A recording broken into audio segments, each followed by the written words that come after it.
सभी फ्रेंडों को good evening. आज मैं आपको गुरुत्वाकर्षण पढ़ाएंगे ग्रेविटेशन फोर्स। मैं आज आपको गुरुत्वाकर्षण बल पढ़ाएंगे। 9th क्लास का चैप्टर है ग्रेविटेशन फोर्स।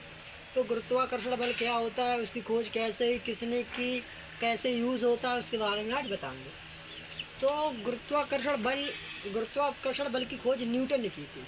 अब बहुत से लोग होते हैं, मतलब टीचर ही लोग कहते हैं कि बच्चे के रिजल्ट में नंबर कम आया, कमज़ोर हो पढ़ने, तो कहता है ये बच्चे, टीचर लोग कहते हैं कि ये बच्चा पढ़ नहीं पाएगा। ऐसा कुछ नहीं होता। क्यों पढ़ नहीं पाएगा? वो ऐसा कुछ होता नहीं है। जो न्यूटन थे, उन्होंने जो गुरुत्वाकर्षण बल की खोज करी थी, वो 8वां फेल थे। उन्हें टीचरों ने बाहर निकाल दिया था धक्का मार कि आप नहीं पढ़ सकते। तो वो एक आम के बाग में गए थे। अभी हम आपको कहानी बता रहे हैं, उनकी स्टोरी पोएम बता रहे हैं, उनकी फिर बताएंगे उत्तर। तो वो आम के बाग में गए थे। जब आम के बाग में गए थे तो एक आम के पेड़ के नीचे, या आम का भी या साथ सेब का भी, किसी का बाग, चलो सेब का भी एक बाग ले लो। तो भाई सेब के बाग में गए थे तो एक पेड़ के नीचे बैठे। तो जब वो एक पेड़ के नीचे बैठे थे तो उनकी सर पर एक सेब गिरा कर, तो उन्होंने, वो जो व्यक्ति 8वां फेल था न्यूटन, उन्होंने गुरुत्वाकर्षण बल की खोज की है।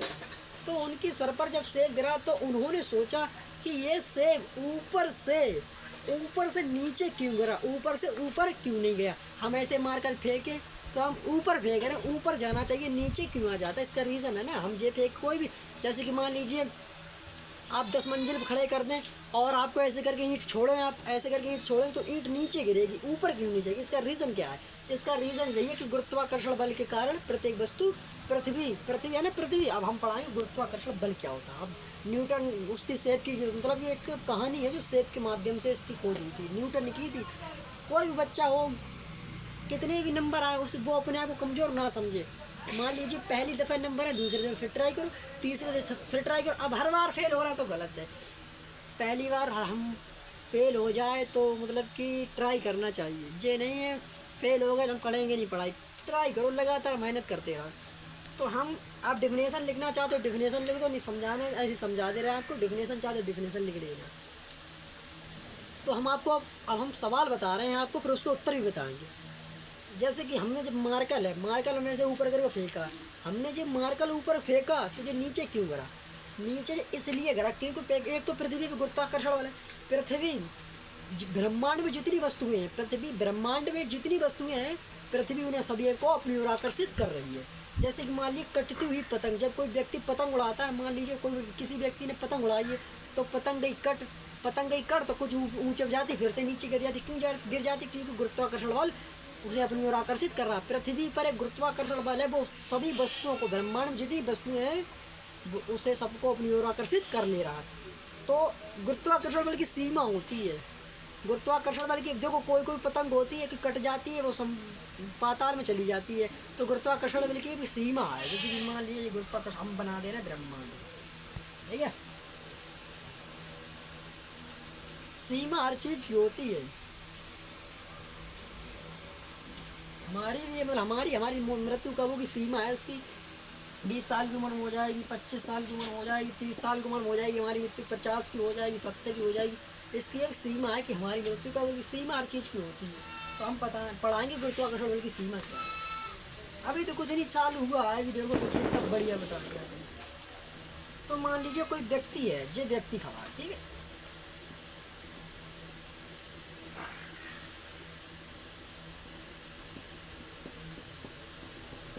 ये हमारा क्या है, व्यक्ति। ये व्यक्ति खड़ा, इसने उड़ाई पतंग। ये व्यक्ति खड़ा, इसने उड़ाई पतंग। अब ये पतंग क्या गई, हमारी कट। पतंग क्या गई, कट। तो ब्रह्मांड, इतना बड़ा ब्रह्मांड है, ये पतंग हमारे इस ब्रह्मांड के अंदर होगी। ये पतंग कटी है, इस ब्रह्मांड के अंदर रहेगी तो पृथ्वी इस वस्तु को आकर अपनी ओर आकर्षित कर सकती है। जैसे ही ये पतंग हमारी ब्रह्मांड के बाहर गई तो कभी भी फिर ये नीचे नहीं गिर सकती, कभी जिंदगी में नीचे नहीं गिर सकती, फिर ये ऊपर ही चली जाएगी। फिर जो ऊपर कुछ ऐसे भी दे दें गुरुत्व, मान लीजिए हम ढेला फेंकते हैं काफ़ी तेज़ से, तो हम में इतनी ताकत ही नहीं है कि गुरुत्वाकर्षण बल की सीमा को पार कर दें। हम में इतना फोर्सिंग बल नहीं, हम इतना बल लगा ही नहीं पाएंगे कि इसको पार कर दें, गुरुत्वाकर्षण बल की सीमा को पार कर दे। कोई पतंग, एक आध पतंग होती काफ़ी ऊँची उड़ती है, तो जब वो कट जाती है तो गुरुत्वाकर्षण बल की सीमा को पार कर जाती है। जब इस सीमा को पार कर जाती है तो वह ज़िंदगी फिर इसमें आती ही नहीं है।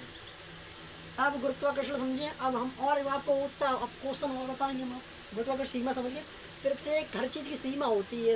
अब जब पतंग कटी इसके बाहर चलेगी तो इसके अंदर के भी आ नहीं सकती, कभी भी नहीं आ सकती, क्योंकि गुरुत्वाकर्षण बल की सीमा है। पतंग कटी यहाँ गिरेगी, यहाँ गिरेगी, यहाँ गिरेगी, यहाँ गिरेगी, यहाँ गिरेगी, यहाँ गिरेगी। ये पृथ्वी है, ये पृथ्वी है, ठीक है, ये हमारी पृथ्वी। जो व्यक्ति हमारे कहाँ खड़ा है, पृथ्वी पे खड़ा है। जो व्यक्ति पृथ्वी खड़ा है और इसने उड़ाई पतंग, पतंग उड़ाई, पतंग हमारी की कट, पतंग ये जब व्यक्ति हमारा कहाँ खड़ा पृथ्वी पे, इसने उड़ाई पतंग, पतंग उड़ाई जब कट गई तो जो इस यहाँ गिरे या यहाँ गिरे, यहाँ कहीं गिर सकती है, कहीं पे गिर सकती है, क्योंकि पृथ्वी पे आके गिरेगी ना। अब इस पतंग ने, इस व्यक्ति ने इस पतंग को इतना ऊंचा कर दिया, इतना ऊंचा कर दिया कि इसकी कटेगी, कटेगी जब तो इसकी सीमा पार कर देगी। जब इसकी सीमा पार कर देगी तो गुरुत्वाकर्षण बल से बाहर चली जाएगी, तो फिर वो कभी लौटकर पृथ्वी में नहीं आ सकती, क्योंकि वहाँ जल जाएगी, राख हो जाएगी, सूर्य का प्रकाश वहाँ राख हो जाएगी। अब एक क्वेश्चन पूछ रहे हैं आप लोगों से हम फिजिक्स का कि हम पटाखा चल के डर गए। तो हमारा जो मान लीजिए गर्मी के मौसम में जो 37 सेल्सियस डिग्री होता है सूर्य का तापमान, गर्मी के मौसम में हमारा सूर्य का तापमान पृथ्वी पर 37 सेल्सियस होता है, और इसका बाहरी टेम्परेचर कितना है, सूर्य का बाहरी टेम्परेचर मतलब कि सूर्य के बिल्कुल नज़दीक चले जाएंगे। जैसे कि मान लीजिए जब मारकर बिल्कुल पोर्ट के नज़दीक चला गया तो सूर्य का बाहरी टेम्परेचर कितना होगा, हम बता रहे हैं आपको। सूर्य का बाहरी टेम्परेचर 6000 होता है, सूर्य का बाहरी टेम्परेचर 6000 होता है। तो हम गुरुत्वाकर्षण बल की बात बता दें, गुरुत्वाकर्षण बल क्या होगा। टॉपिक तो खैर बड़ा है, इसमें बहुत सी चीज़ें आती हैं, इसमें भी बहुत चीज़ें आती हैं, हम बता नहीं सकते आपको। अब चैप्टर हम तो ऐसे ही पढ़ा रहे हैं, इम्पोर्टेंट चीज़ पढ़ा रहे हैं, आती तो बहुत चीज़ें इसमें जो इम्पोर्टेंट जो पेपर में फंसती हैं वो बता रहे हैं। कि हम बता रहे हैं कि हमने भी पेपर दिए हैं ना, हम भी 10th में आए हैं, 9th के पेपर में जो फंसती हैं वही बता रहे हैं हमारे जो। और हम आपको एग्जांपल बताएं गुरुत्वाकर्षण बल के, हम आपको एग्जांपल बताना चाहते हैं, खूब एग्जांपल हम बताएंगे आपको। समझ गए हैं कि पृथ्वी, एक डेफिनेशन लिख लो उसी बात पे गुरुत्वाकर्षण बल की। जब हम किसी वस्तु को ऊपर की ओर फेंकते हैं, क्वेश्चन है